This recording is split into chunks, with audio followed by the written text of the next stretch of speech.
that I speak to you tonight concerning life, the brotherhood and sisterhood of life. The universal God is one, yet it is more than one. All things are God, all things are one. By the sweet breath of God, all life is bound in one. So if you touch a fiber of a living thing, you send a thrill from center to the outer bounds of life. Now the bird sings out a song for us, and we vibrate in unison to help it sing. The ant constructs its home, the bee its sheltering comb, the spider weaves her web, and flowers breathe to them a power in their sweet perfume that gives them strength to toil. Now man and woman and birds and beasts and creeping things are deities, gods made flesh. And only then, with the greatest reverence, how dare we humans kill anything? But it's cruelty that makes the world go wrong. And when we learn that when we harm a living thing, we harm ourselves, we surely will not wantonly kill nor cause the thing that God has made to suffer pain. And now the questions may be arising in your mind. Where is this God you talk about?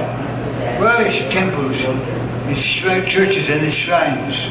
And I must reply, well, the God I speak about is omnipresent and everywhere. He cannot be surrounded by walls, encompassed by borders or boundaries of any kind. And it seems to me that almost all, if not all peoples, worship God the One, if we do not all see God alike. Some see the Holy One as the God of might, others as the God of thought, and still others as the God of wisdom and love. But everywhere, God is the beginningless and endless, causeless cause, the rootless root from which all things have grown. And of this you can be sure, God lives not in the noise of preachers, ministers, priests, and theologians' tongues. There is no way to God through verbal noise of any kind. For God's meeting place with you is in your heart. In this still, small voice God speaks. And when you really hear, you will be still. Now if anyone would care to ask me, teach us to know the Holy One who speaks within our hearts in a still small voice. But then my answer is that in the strictest sense, no mortal being, however holy, can teach you to know the Holy One who speaks within your hearts in a still small voice. Why, if by time of Buddha, Jesus the Christ, Muhammad, and Black Elk would have been contemporaries and met, they couldn't tell each other how they got enlightened, how they became enlightened. How the hell are they going to tell us? You have to do that for yourself, by becoming acquainted with the beautiful person you already are, your God's self. Then you no longer lie, steal, cheat, deceive, or slander. You'll be filled with love, integrity, have a pure heart, and speak the truth. Of this too you can be sure, absolutely sure. The Holy One cannot be seen with mortal eyes. But in God's image you were made.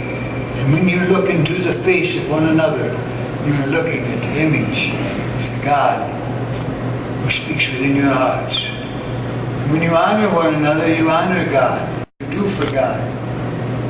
You should always bear in mind that when you harm in thought or word or deed another one, you do a wrong to God.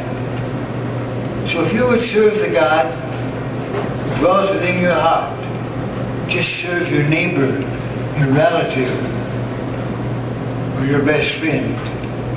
And those who are not your neighbor, your relative, or your best friend, but the stranger who knocks at your door and your worst enemy who seeks to do you harm.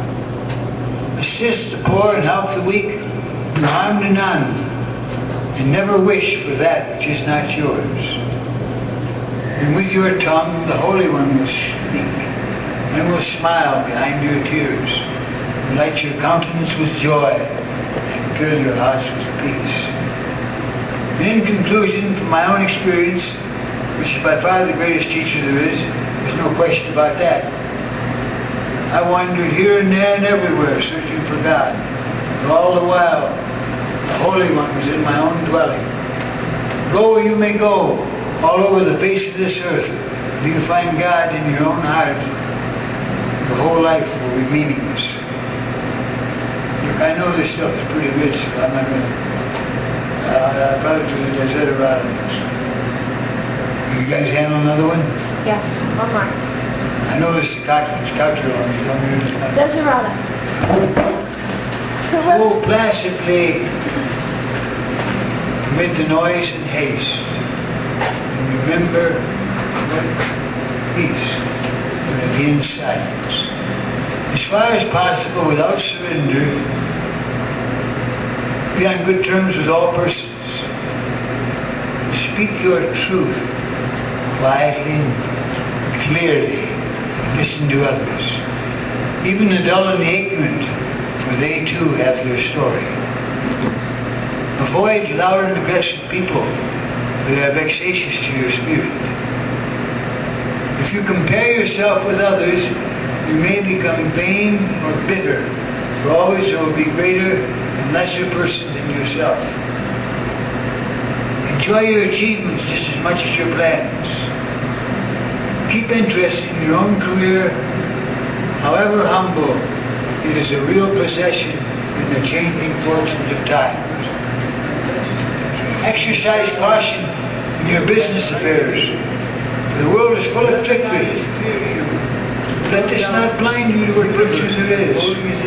Many persons strive for high ideals, and everywhere, wherever you can life to be is full of heroism.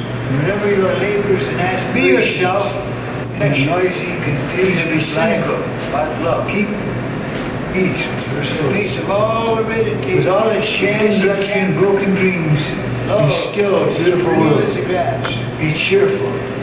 Strive. Be happy. Counsel of the years. How to discover one has lost together. I would not exchange the sorrows of my heart for the joys of the multitude. And I would not have the tears that sadness makes to flow from every part turn into laughter. I would that my life be a tear and a smile. A tear to purify my heart and give me understanding of life's secrets and hidden things. A smile to be a sign of my joy in existence. I would rather that I died in longing and yearning than that I lived weary and despairing. I want the hunger for love and beauty to be in the depths of my spirit, for I have seen those who are satisfied, the most wretched people. I have heard the sigh of those in longing and yearning, and it is sweeter than the sweetest melody. With evening's coming, the flower folds her petals and sleeps, embracing her longing. Mornings joins with the brooks and the rivers to return to the sea, its home. The life of the clouds is a meeting and a parting, a tear and a smile. The waters of the sea become vapor and rise and come together in our cloud. The cloud floats above the hills and the valleys till it meets a gentle breeze, then falls weeping to the fields and joins with the brooks and the rivers to return to the sea, its home. The life of the clouds is a meeting and a parting, a tear and a smile. And so does your spirit become separated from the greater spirit to move in the world of matter and pass as a cloud over the mountains of sorrow and the plains of joy, to meet the breeze of death and return where it came, to the ocean of love and beauty, to God. So when life fades as a fading sunset, my spirit may come to you without shame. Thank you all.